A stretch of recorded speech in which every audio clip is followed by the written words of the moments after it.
Hello, everyone, and welcome to the Brand Groupies podcast, where we speak with inspiring entrepreneurs and brand leaders who are building and rocking their brands. And today we have another episode of our backstage series, and excited to have Amanda Kane, the Chief Client Officer of Bandujo. And Amanda, welcome to the podcast. Thank you so much. I'm so excited to be here. Amanda Kane has loved talking to people since she was just 10 months old, and she's turned it into a career. Once you know Amanda, she instantly becomes your friend and advocate, and she's passionate about connecting you to her network of people you need to know. In her role as Chief Client Officer at Bandujo, an advertising agency in New York City, she oversees account planning for major corporate clients including JP Morgan Chase, Kumon Learning Centers, Wisdom Tree Investments, and the Department of Health for the City of New York, to name a few. Most importantly, she is responsible for maintaining and growing all of the client relationships within Bandujo, which has led to partnerships that have lasted longer than 15 years. That's more than 5 times the average client-agency relationship within the advertising industry. Trust me, you have seen her and her team's work someplace or another, and it's probably stopped you in your tracks. Wow, congratulations, Thanks. Amanda, on your on your career thus far. I'm so happy to have you here. Thank you so much for having me. I love listening to the podcast and listening to all the behind the scenes of the brand. So I'm excited to be here to chat branding with you. So you have been with your agency for a long time. Yeah, it'll be 18 years this That's June, amazing. which is also another very much unheard of thing, but it's been a really good fit for me, and I love it. Like, I love what I do, and I love the team that I work with, and the clients that we work on are really diverse. So it's just been it's been great. So Now, how did you get started? What did you study in college? I was a little bit of all over the place. I actually started out by when I first went to college, I went to Rochester Institute of Technology. I was a photography major. So that was what I was going to do. I was like, this is it. I'm in it. I did it in high school, and I was like, got my varsity letter in photography, which is like the lamest thing that you could get. But it was good. I was like so into it. And then I got to RIT, and I was around all the varsity letter kids who were into photography. So I was like, oh my God, wait, maybe this is not what I want to do. So then I ended up finishing at Monmouth with a degree in communications. And I always say that my photography background, I think, has really helped. It really helped train my eye at like a young age to knowing like this is good design, this is not good design. So just having that background definitely helped. And then when I graduated from Monmouth, I worked in PR for like a hot minute. Up in the city, I worked for a company who did PR for small independent films. So like when I was there, we had just released Crouching Tiger, Hidden Dragon, like a lot of very, small scale. And then I left there's big small scale movies, I should say. And then when I left, I took some time off because PR didn't like really necessarily feel like my thing. And then I literally saw an ad. I swear to God, it was probably on Monster.com for a position at Bandujo, and I ended up. I sent my resume over a couple times. I didn't hear back. And then I called and I just asked the secretary if I could speak to Jose Bandujo, who's the president of the agency, and she put him on the phone. And it was like I couldn't make it up. And I was like, "Hi, I'd like to come in for an interview." I mean, that was basically the net. And Wow. Jose says to this day, like, you're lucky you picked up the phone and called. Like, you're lucky. I had such a crack team of people who like were clearly letting any call through, and they're like, "Yeah, sure, you can talk to him." And that was really it. So then I started out, and my background there, I was like an assistant. Really, we were small. There was probably 10 people or less at the time when I started. And it was so small that we were able to be like pretty nimble, and I was really able to learn a ton. So I really started out like as Jose's assistant, and I saw how he worked with clients.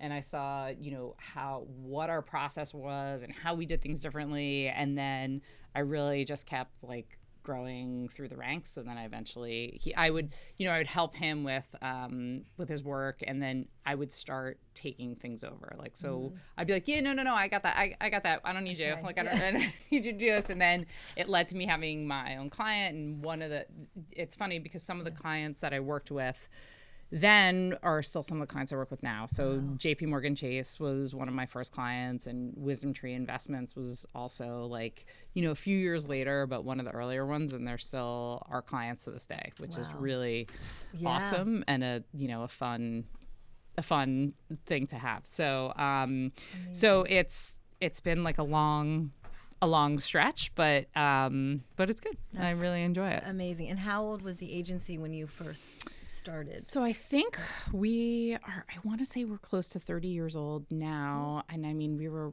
probably like 10, 11, right, years old at the time. So some of the things that we have, I always say that we kind of have these like three things that we really do well that have benefited our clients and lasted for those long relationships.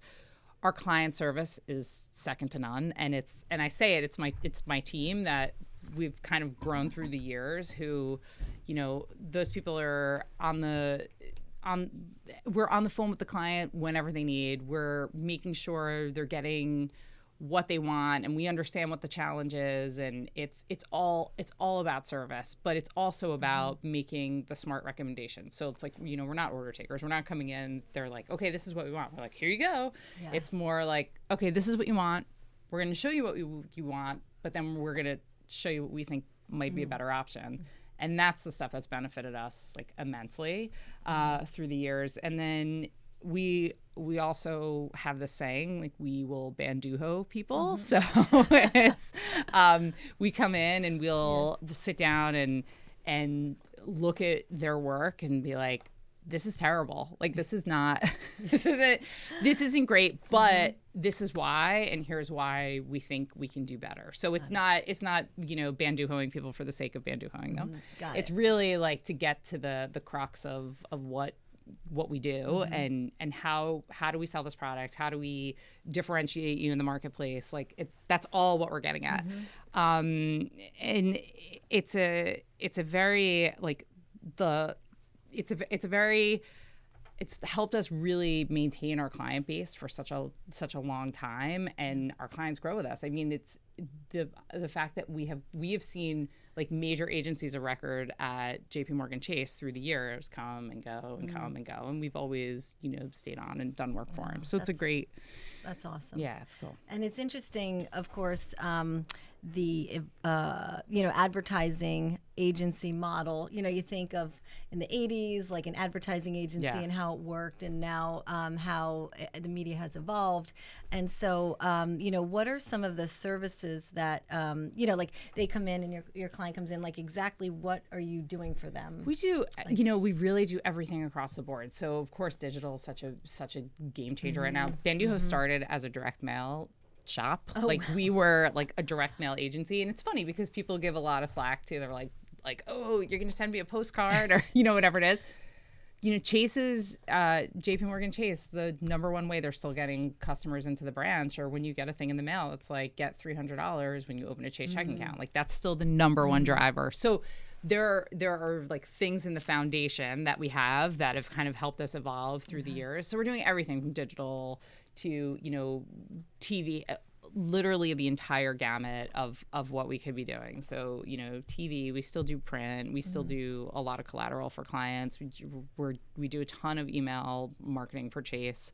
So it's really across kind of across the board. But the other thing that we do that I think is different, and we're always looking for like the nugget of information that nobody's thinking of. So when we do a lot of work for the Department of Health for the city of New York. So when we did one of their smoking campaigns, this was back during the Bloomberg administration too. We did a lot of work under Bloomberg.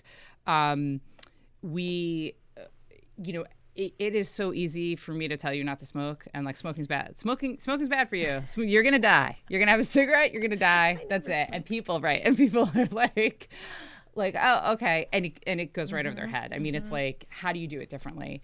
So as we started digging and looking for like, what's the thing that nobody's thinking of, no one tells you how shitty it's going to be right before you die. No one's like dying is the easy part when your life is going to be so miserable. And so we did these TV spots that was like a black screen, and all you heard was someone like gasping. So that was you. Yeah, that was our right. So scary. And it led to like the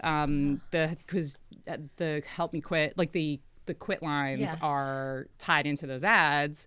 So we ran those ads. They had to pull them because they ran out of nicotine patches. And New York City and then LA ran the campaign because a lot of the health departments will borrow successful campaigns. They became like the most successful campaigns for them, the most calls to the quit line. And that's the kind of thing. It's like, how are you looking at a problem differently and saying, hey, there's got to be another way in. So that's what has helped us, when Chase calls and they're like, okay, we need to sell this new product. Like, it might be similar to another product that we've sold for them, but our team always takes a step back and is like, okay, what are we going to do to make it different? So I think that's really big part of the reason we've had like the longevity we've had with our clients too. That's awesome. It's good. And what do you look for in your team? What stands out? Because, there's so many creative people out there. And of course, you're dealing with, like you said, the TV, the digital. Yeah. It's a mix. Like, from the designer perspective, it has to be, someone who has beautiful design, but also gets it. Like, we always say we're a messaging first agency. So we're at the end of the day, like, someone is asking us to sell something for them with their business, their product, whatever it is. So we have to take a step back and say, okay, how are we going to sell this? What are we going to tell people? Like, what's the story that we're going to tell that's different than the story that their competitor's telling? So the designers, like, they need to understand that it can't be about like, we're going to take this and we're going to put it up on we're going to put it down on paper and we're going to make it look so beautiful. It's like, no, you have to understand the reasons why we're doing what we're doing. And so that's really important from the designer side. From the account side and the client team, it has to be people who are self-starters, who are, really interested in what we're doing and the research. I mean, we're lucky in the fact that we have such a wide range of clients, like financial clients, Department of Health clients, public health. Kumon is a student like after school learning center. You're always doing something differently. So it's that idea of, being excited about like, okay, what's the challenge going to be? And I'm going to do the work to try to figure out how to put the puzzle pieces together. Yep. So that's all, you're looking for someone who has that entrepreneur spirit. We also, like, on the account side, we look for people who can write. Because it's I think a lot of people come out of school and they're like, I'm going to be an account project manager, and I'm going to do this, this, and this. And it's like, no, well, you're the person who's closest to the client because you talk to them every day on their phone and you know what their challenges are and what their, I know what their boss is giving them a problem about that we have to like help them solve. So no one's going to be able to think better than I can about how to fix that problem. Yeah. Like, my copywriter, who's amazing, is not necessarily going to be able to think of, remember the conversation that you had that sparks the thought about, what, maybe we should do it this way, or maybe we should do it this way. So I think that, the writing skill set is a big one that, is a nice to have when we're in there, because it's, even if, I don't have my account managers writing from like top to bottom, they can sit there and get a thought down and then work with our copywriters to say, okay, like, how do we craft this into something that is client ready? Yep. So it's one of those things. Also, you have to have such attention to detail. Like, I cannot stress this enough. I'm sure you know. My pet peeve. Yes, I'm sure you know. And it's, I can't send something back to a client that has a mistake in it. Like, the client can't send changes and we send it back and they're like, you forgot a change. Or no, does it happen? Sure, it happens, and we're human, and it's not always going to be the best. Of course. But it's also, it can't happen on the reg. Like, I can't be sitting there and fielding a phone call or, hey, we'll program our emails and send out program HTML files. I can't have someone from Chase coming back to me and saying this was wrong. Yeah. Like, why was it wrong? We have to be preemptively catching that stuff.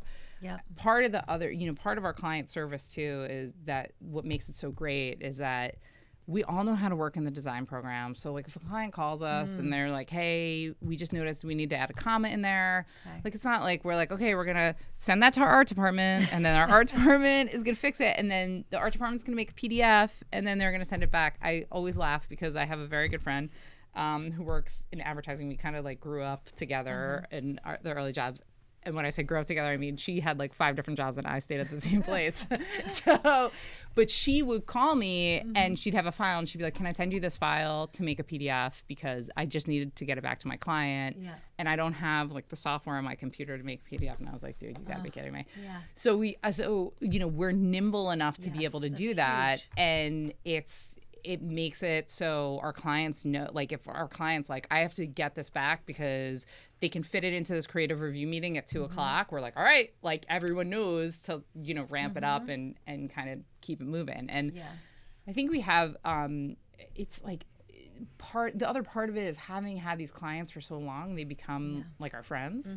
So you're not going to like leave your friend hanging, like where you're not like, you know what, I got to go. It's going to take like, 2 days to do that. That's cool. But I know you really need it because your boss is breathing down your neck, but like I have to go to dinner. It's not, we always say like, we're not saving babies. Sometimes we are actually saving babies with the Department of Health work, but it's kind of keeping that mentality. So it's finding people who, who am I sitting, when I'm interviewing someone, like, are you someone that I want to have a conversation with? And who I feel like is going to be serious, but also at the same time, it just is going to like be relaxed and can take it down and understand that, we're not saving babies, but hey, like this work is what gets our paycheck signed. Yeah. So, it's kind of that fine line. But I'm also lucky in the fact that we have a lot of people who've been working for us 7, 8, 9 years. That says a lot. Which says a lot about the work we do and about the organization itself. It's, we really respect everyone's stuff that they have going on in their life. And, if you're working at home, like, and you're getting your work done, that's fine. Like, I just need you to be, proactive and, and kind of ready to go and thinking at all times. And I really don't care where you do it. No, absolutely. Yeah. And I see, I just read something where, they were saying how many agencies, big brands work with and how now, they really want a one-stop shop moving forward because everything is so integrated and you want that team that you can trust and really say go and take everything. And you take it take it on. I know social media has changed so much in the past few years, and do most of your clients have internal social teams and marketing, or does it kind of depends. We do all the social marketing for Kumon. We're their agency of record, so we handle everything from beginning to end. JP Morgan Chase works with another firm to do their social, but sometimes they'll pull us in to do if things are tied into certain products that we're launching. Sure. So it really kind of runs the gamut. The Department of Health sometimes will handle their social. Sometimes they don't have money in their budget for social. It just kind of depends on what the project is and what the ask is. Got it. So, we've like, I hate to sound like an old advertising like curmudgeon, but we've seen it go all ways, right? Like it used to be like, okay, there's a different discipline for this, and there's a whole digital agency, and you're just gonna go with the digital agency, and then it's like, oh no, wait, everything needs to get done together now. It kind of ebbs and flows. We used to have like a digital arm of our agency, but it got to the point where we're like, this. Some people need it, some people won't. We're going to offer it no matter what. So it should be part of our core business, which it became. So it's just to us, it's kind of, it always makes sense for us to be able to have the different things that we can offer in-house. Now we don't buy media, so it's not, when you're buying media, like you have to be buying. We don't buy media for all. We don't deal with the media sales for all of our clients. We handle the media for Kumon, in which we use an outside vendor to do it because they can get the rates that are going to be beneficial. Sure. But it's I think it's being able to have that cohesiveness across what you're doing. that becomes one of the challenges, because a lot of times, Chase is a great example, their agency, like their bigger agency of record, Droga, will come down and we'll be launching a product, Chase Sapphire Banking, which was a take on their credit card. Yes. And they develop the whole look and feel. And then they're coming to us and they're like, okay, these are the brand guidelines. And we need basically all the collateral. So you get your card in the mail. What does that package look like? You get you're onboarding them. So now you're a customer. What are the first 5 emails they say? So a lot of times when agencies are thinking of like, oh, this is what it looks like in the branch, and this is what no one's necessarily thinking of like, okay, when we put this on paper, what is this gonna actually look like, and how is it gonna read to the client? Is it gonna be readable? Is it gonna be So it's always a challenge, but we're we have to make it as cohesive as possible and fall within those guidelines, and that's always a tough one, you know. So it's good. I see the benefit of it being both ways, but I think it's just about like being nimble and being able to do what the clients asking you to do, and making suggestions for things that maybe that they're not thinking of. So. Yeah. No, that's great. And I love how you mentioned the mailers, because that's a conversation that comes up. Everyone's putting a lot of money into digital advertising, and print ads are not, you're not hitting the right target audiences as in the past. And so what are you seeing as being the new trends as far as advertising? Of course, it depends on the client and the scale. It depends. I mean, it's you're trying to be as targeted as possible. Like I laughed the other day, someone on my team came in and they were like, this client is looking, they want to target specifically the deaf population on via digital. And you're like, okay, where can we target based on certain locations? Like you start thinking, your mind just starts racing of like, okay, can we reach these people via location? Can we reach them via what they're looking for online? And it's like, I think that being the biggest thing that I see all the time is personalization and targeted. Like everyone wants an email to be like, dear Amanda, we know you love to talk. Here is something that we think would be so great for you. Blah blah blah. Like that is as like personalized as you can get. Yes, is really like a lot of what our clients are looking for. And how do we be as inclusive as possible, which is always a big one. Like the stuff we do for the Department of Health, we have everything covered, we LGBTQ, like every letter that has been added on since. We're very incredibly aware of making sure that we're talking to everybody, and how are we doing it in a way that is positive for everyone in the room. But so it's really that like making things as personalized as you can. And of course, like digital makes sense for a lot of clients, and it doesn't necessarily make sense for a lot of other clients. So it really, to your point, it depends on what we're selling. And is it about general awareness? Like, okay, then maybe digital makes sense. Is it about like selling you this one particular thing? Like, do I want something from Chase popping up in my Instagram feed? I don't know. Like it depends. The DOH stuff, like that that could be about a HIV drug. Like that makes sense. So what's the line there? And we're we always say we would never spend we'd never ask our clients to spend money on things that we wouldn't spend our own money on. So look, like at the end of the day, you have a budget, and how do you make it go as far as you can? But something I still laugh because we do a lot of stuff in our neighborhood, and I'm like, are you sending out a postcard? Because everyone's gonna get the postcard and they're gonna tack it up to their like fridge so they don't forget, But if I get an email, like that shit already got lost. Like I don't know where it is. Like I'm like starring it, moving it to a folder that I have to remember to go back to. It's like when you get a text from someone and you're like, forget it. I'm like, oh my God. Like I was sitting here and I was like, I forgot to get back to so and so. Because you're looking at it when you're in the middle of something, and then DM. So you have like communication. Totally. I have like a canned apology to everybody. I'm like, I'm so sorry. I do not check my like Facebook instant messenger enough. And I saw that you reached out to me 2 weeks ago. Like, I So it's a little bit, it's like, how do you, like, what are the things that make the most sense? Are we going back to, to all male? No. But like, where do specific tactics make sense? That's really like what you're going and different after. People respond to different modes of communication. Totally. And they're like, what do you prefer? Email, text, Right. And then you start, in certain companies, like, you're just getting bombarded with emails. Yes. And it's like, okay, go in and change your preferences. And you go in and you're like, holy cow, you've got like 15 different things for me to uncheck. Like, do you want to hear about things on Tuesdays? Yes. Do you want to hear? And you're like, no, I don't want. Can you just send me, like, if you're having a sale?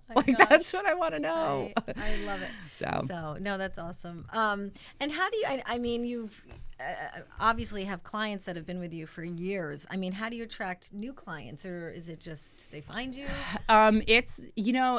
We've been really lucky in our clients have gone with us from one business to another. Our client from Wisdom Tree, she was our client at Bank of America.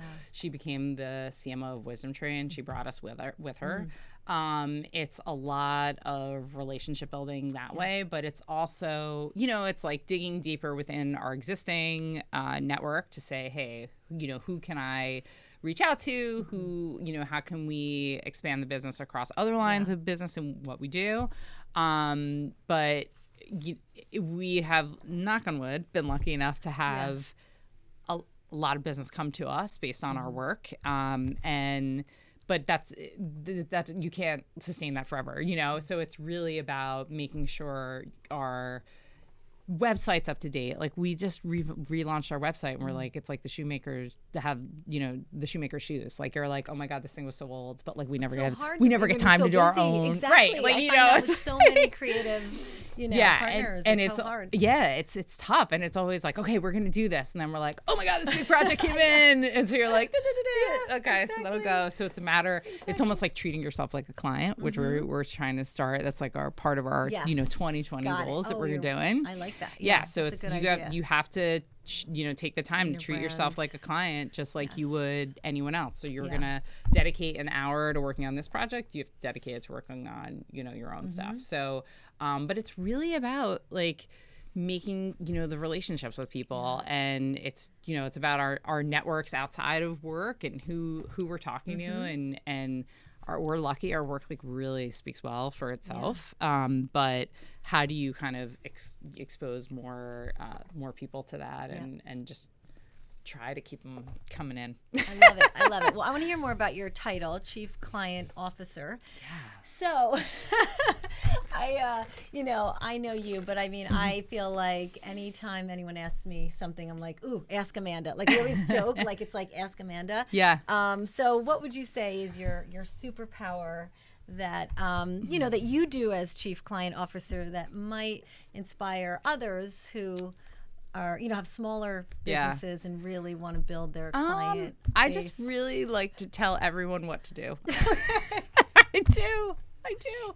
I'm like, you should do this right now. Like, this is the thing that you should be doing. Yes. So it's, I love to tell people, like, I love when people come to me with like certain challenges and they're like, oh my gosh, what about this? And I'm like, okay, I would do X, Y, and Z. So I think from like a chief client officer is really like, it's my responsibility to maintain these relationships. Yeah. It's my job to know, like, my client from Wisdom Tree, like, we're really good friends, and we talk about politics, and we talk about funny stuff, and we, send each other stuff. But at the end of the day, like, she calls me and she's like, oh my God, we need X. And I'm like, all right, we got it. And she knows it's under control, So it's really, I cannot stress client service enough. Like, for me, I feel like it's this balance, which I've learned from working with Jose for all these years of, you want to be, your client service has to be top notch,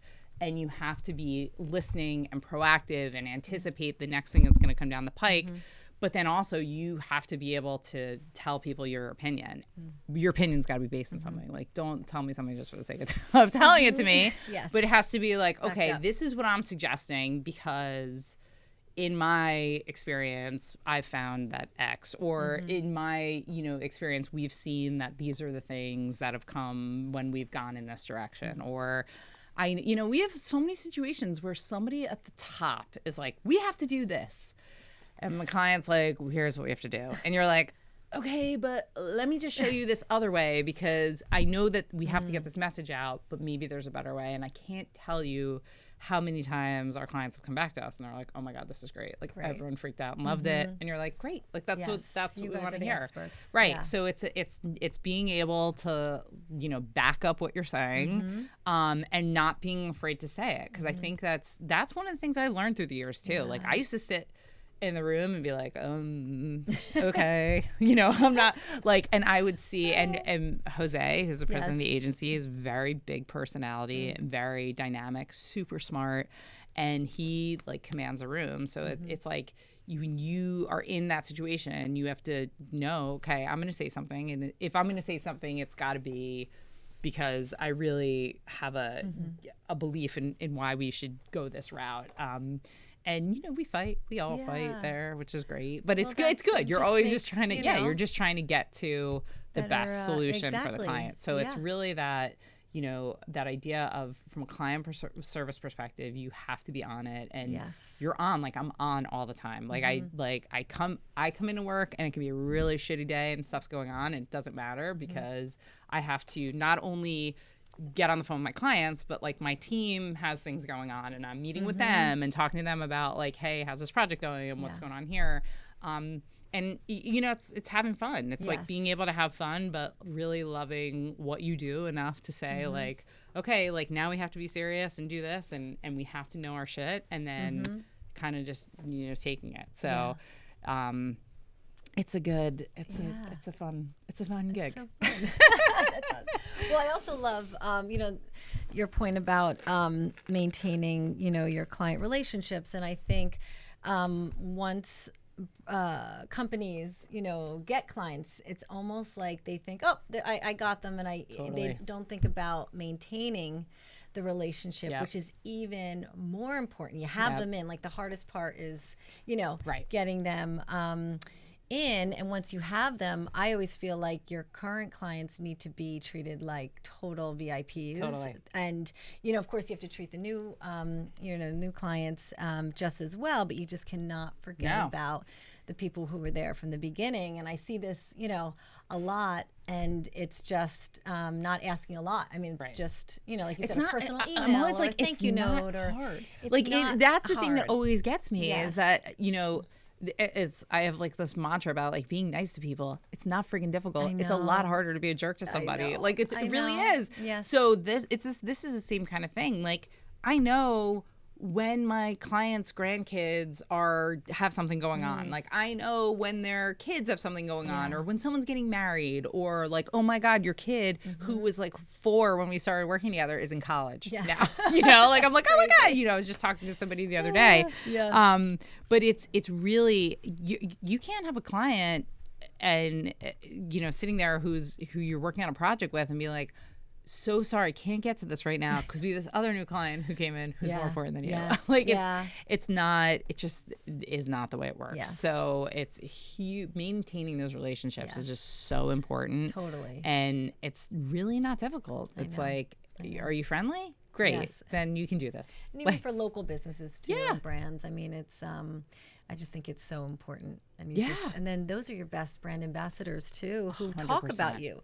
100%. So, it's like if you over deliver to your current, customers and people who are, really supporting your brand, they're just going to like be your marketing totally team. And that's another thing that we try to do with, I can't stress enough, like agencies will come in and they'll bid on a project and they'll be like, it's going to be $50,000 and we're going to do all this work. And then you get into a project and they're like, it's actually going to be 75. And then people are like, what are you talking about? It's like, we have to go in and say, okay, what's the time this is going to take us? And this is how we have to get it done. And we're going to get it done, and we're going to over deliver on the schedule. And, we always joke and say, like, our stuff starts to get caught up when it goes back to the client because they have, it has to go through legal. Someone else all of a sudden has to see it. And so as long as we can, I will never fault my team. As long as we can deliver on what we're saying, like, okay, we'll get this to you by Tuesday. Yeah. Great. Did we get it done by Tuesday? Okay. Yeah. Then we're, how do you, can we get it done earlier? Send it out. Like, I'm not, I'm not holding on to things being like, we got it done Friday, but we said it's not going to go till Tuesday. So let's just sit on it. And then someone forgets to send it and then it goes Wednesday, but, and that idea of people, those people being your brand ambassadors, it's the thing that it's why, our clients have gone from one place to another and taken us with them. Sure. Because they know that they call and they have a problem. Like, we're going to work together as a team and solve it. We really see ourselves as an extension of our client's business. Like, we're an extension of the team. So it's not like the agency and the client. Totally. Like, it's so commingled. Yes. And it really works out. It's worked out in our favor. But I really don't know how else you would do it. Yeah. Like, it doesn't make any sense to me to do anything in another way because you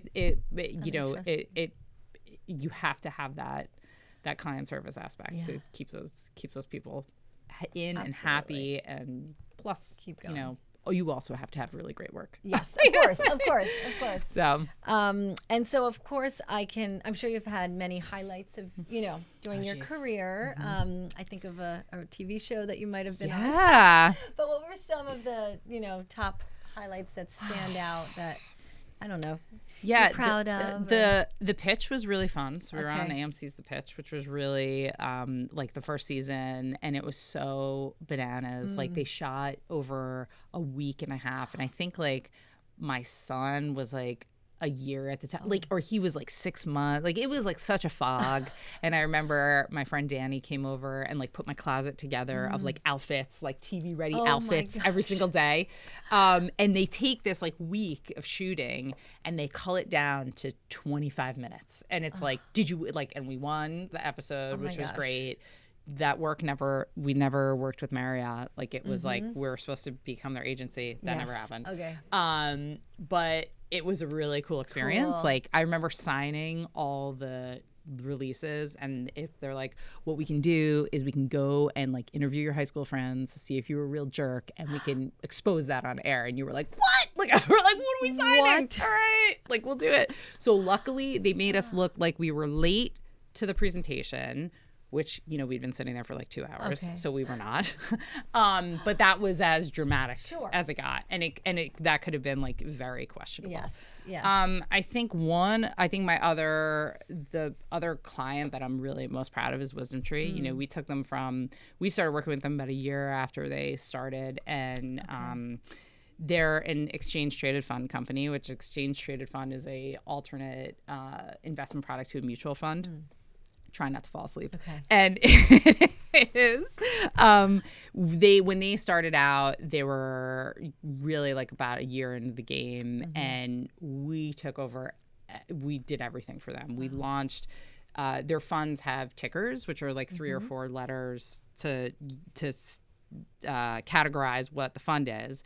And we created the ticker spot. So it's like a 15-second ticker spot that if you've ever watched CNBC, our ads run ad nauseum. And it became something that then all the mutual funds, all the other ETF providers would try to mimic our spot. Like, the spot still run. We're still creative. We just finished one back in December. And the ticker spot became the thing. Like, it was the thing. And we took them from like a not very well-known startup to over like $40 billion in assets under management. Wow. So that for me, and that's been my baby. Like, my team, and really we've taken them from, you've really been able to touch all aspects of the brand. So from their online advertising to their, website when they revamped it, because they had, you have what you have, and then you're like, oh my God, we have to really like up the game here. To all their collateral, to the whole brand look and feel, like that one for me is a big win, because it's a lot of work, and they just trusted us with everything. It's nice to have a client too that's like, go ahead. Yeah, and you're like, all right, that's this is what we think we amazing. should do, I and mean, just here's trust. why.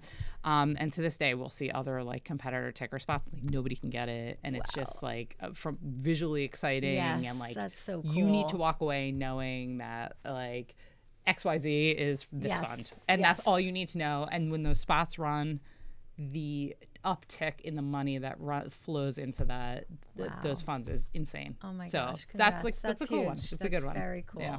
Good for you. That's So exciting. so many other highlights, but No, and I've seen it Those all are some over. good ones. with Yeah. I mean, I feel like it's really a brand that stands out. Yeah, so so it's congrats fun. on that. Thanks That's so cool. much. And so Thanks. of course you're working with so many brands. Where do you find your creativity? Oh my gosh, my creativity. Your creativity, your creative inspiration. It's I get it from everywhere. Yeah. Like I really, it's a couple things. In the city a couple days a week, and I work down here a couple days a week. Mm-hmm. So I live right near Asbury, so I can go up to the beach and kind of see like decompress and see what's going on. I'm in the city just enough time. Like 3 days a week is a perfect amount of time. But I also I am so lucky to have such an amazing group of friends who are all super inspiring and really badass.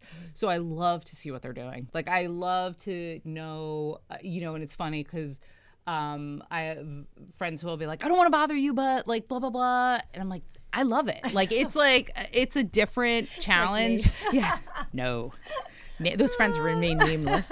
But I love that stuff because I love to, again, I love telling people what to do. Yes. And I So love much knowledge. No, and I love to know like what is Yeah. What's going on. So I really when I look at my friends across the board, I'm like, everyone's doing such cool stuff and all totally different. And part of the reason I love listening to the podcast is I love the entrepreneur story. Like I love it, really like speaks to me. And I maybe one day I'll go down that path. Don't tell Jose. Okay. But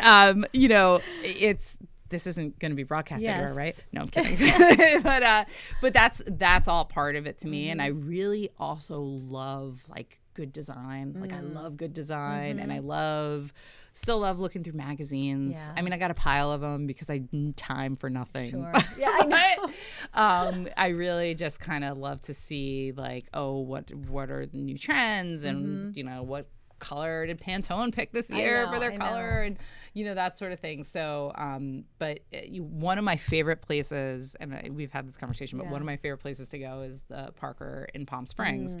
And it's because the place is so amazing, and it's like in the middle of the desert. It's just like really cool, but it's the branding from top to bottom is so well done, and I'm such a nerd about it. Like I'm like, you can sell anything if your brand is beautiful, if your product can back up what you're saying, like your product, whatever it is, has to be there. But if you have like smart, beautiful branding, like you're done. Like I'm like, of course you can sell it. Like duh.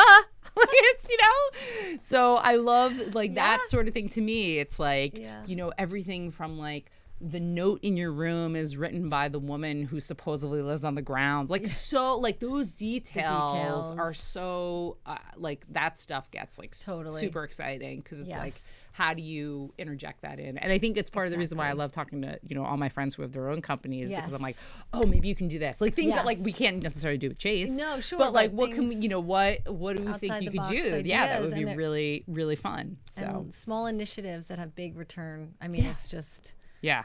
Great to utilize those and love it. So where do you see yourself in like 5 years? I'll still be wearing hats. I don't know. Bandujo in California. I know. Yeah, maybe Miami. Jose's got a place down there, so we'll start an outlet. I think it's I think for me, if I'm staying at Bandujo, it's like bringing in the clients that really like are interesting to us, and who different can we work with, and this idea of working within all these different industries is so great because we're exposed to all different things. Like student learning center, like you what financial, like the fact that I can rattle on what a ETF is, I can really put people right to sleep at dinner parties. I'm kidding. I'm like, you should have your money in this, and again, because like I'm like, oh And god, I'm like oh writing it god, down. Oh, right, Amanda said. right, and I'm like, you guys, you have to, and if you don't do it, it's wrong. So I don't, I think that for me, it's kind of like the focus now definitely shifts a little bit more to the new business. Like we have this really great team in place. So like, who else can we bring on board that we would also really love to work with? So that'll be a focus for this year for me. But I think I just like I don't know. Like it's I hope I'm still doing what I'm doing and making the company even bigger and more more long-term clients. Like at this point, again, I always knock on wood, but it's really nice to see those clients, like the years just keep going up with them. It's really really cool. So it's a nice it's a testament to the entire team. Absolutely. Like everyone is just from our I talk about our account team so much, but it's our our design team. Our account team doesn't look good if our designers aren't like top notch and putting it out. And I know we've had this conversation, like if you can bring in a good designer and you can come up with a strategy behind it, like you're going to be great. So it's the whole team, and they're just amazing group. So so I'd love to keep it going, but who knows? Like I also really want to start my own business at some point. Like I would love it. I don't know what it's going to be. It's been so many things in my head. I know. But maybe I'll do anything. Yeah. So all I need, Carrie, is a really good product, and I need it to be branded very well and have a smart strategy. And then that's it. You're That's done. it. You're done, right? Done. So I'm gonna go think of that today. But yeah, no. So I who knows? Maybe something a little different. But I love what I do. Yeah. And I'm lucky to be around such a great group of people and our clients. Like some people are like, oh, my clients, like they're the worst. I'm like, clients are great. Like and I feel like you have the entrepreneurial mindset too, in say where you can really just run with things and be flexible. So what would you give? What advice would you give to someone who wants to get into an advertising agency? Do we have another hour? I know. I was going to say, 'cause I remember like going. I graduated with a journalism degree, so I was focused on PR, but then my friends were doing advertising. Of course, you look up the top big ad firms, and I think it's you kind of have to think about what you want. Like a lot of people want to go for the big agencies, and they want to be like they want to work on the Pepsis of the world and the really big accounts, and you have to know, like, is that the place you're going to thrive, or are you going to thrive in a smaller environment where you can see all aspects of the business? Like I feel like I've touched every single aspect of what we do, and in a smaller environment. And I always have this conversation when I'm interviewing people. I'm like, look, like you're right out of school. I interview a lot of people that are out of school, or people just want to have like, conversations about the industry itself. And I'm like, you have to decide, like, do you think you have the creative mindset? But you're like, I'm super creative. Do not give me a pen and a piece of paper because my drawing will be freaking terrible. Like, it's not like I cannot do it, but I can be like, that is awesome. Or like, maybe we can change the color, but this is really great. You like to kind of go in that direction. So I think that if you have that mindset, like, and you're working at a big agency, you're never going to have input on what the creative is. Never in a million. The creative director and their team is going to be over here, and they're not going to give a shit about what you say, and it doesn't matter. So in our environment, you have a good idea. Like we say, good ideas come from everybody. So if you have something that you're like, oh, I think this would be great. I think this is a great strategy for this brand. Awesome. So so I think for people who are coming in, it's like, you have to kind of think about what you want in your big picture. Do you want to move from agency to agency and just like get your title up there and make as much money as possible? Who does not want to do that?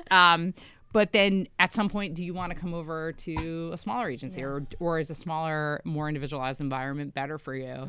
I just also cannot stress, like, you just have to be ready to work. And like, we're not there until 11 o'clock at night. In fact, like most people aren't there past 6 or 7, unless we have something going on. But you just you have to be willing to put the time in. And, you know, I think about like when I started out, like what my starting salary was like back in the day. And I'm like, think about what our starting salaries are now. And I'm like, oh my gosh. I know. I know. But it's, you know, I was never walking out before my boss. I was like, what else do you need? What, you know, it's about being as proactive as you can be and really having an interest in learning about the clients and learning about the sector or the business that they're in, and like what are the ideas you want to bring to the table, and also speak up. Like I don't, you know, you can sit there and and I know some people don't necessarily, you know, that's not everyone's comfort zone, but there's other ways to do it. Like send me an email after the meeting, you know, like if you don't want to sit, you know, if you don't want to sit there and say, hey, like, oh wait, I have something to say. Then there's a lot of opportunities to contribute. So do it. And it's never going to be, you know, it's never going to be frowned upon. So for me, it's really about figuring out like where you want to be on the spectrum and what do you think you're going to be the most comfortable with, and then kind of, you know, going in that direction, but always be willing to work hard. And seriously, please like double and triple check your work. Yes. Please. Don't give me anything with a typo. Oh. I love it. So that's, you know, that's it. No, that's great advice. That's great advice. So do you guys listen to certain music over? Well, we do. We have a Sonos in the office, which sometimes causes a lot of contention because there's a lot of different music styles that people like. So we listen to like meditative songs in the morning, like you feel like you just walked into a day spa for probably like the first hour, and then we get into like everyone likes will take it over and kind of play their own playlist, which is good and bad. But for me, like when I go in two directions when I'm working. If I am like working and just trying to like, okay, I got to get this done. I got to make my way through this, that, and the other thing.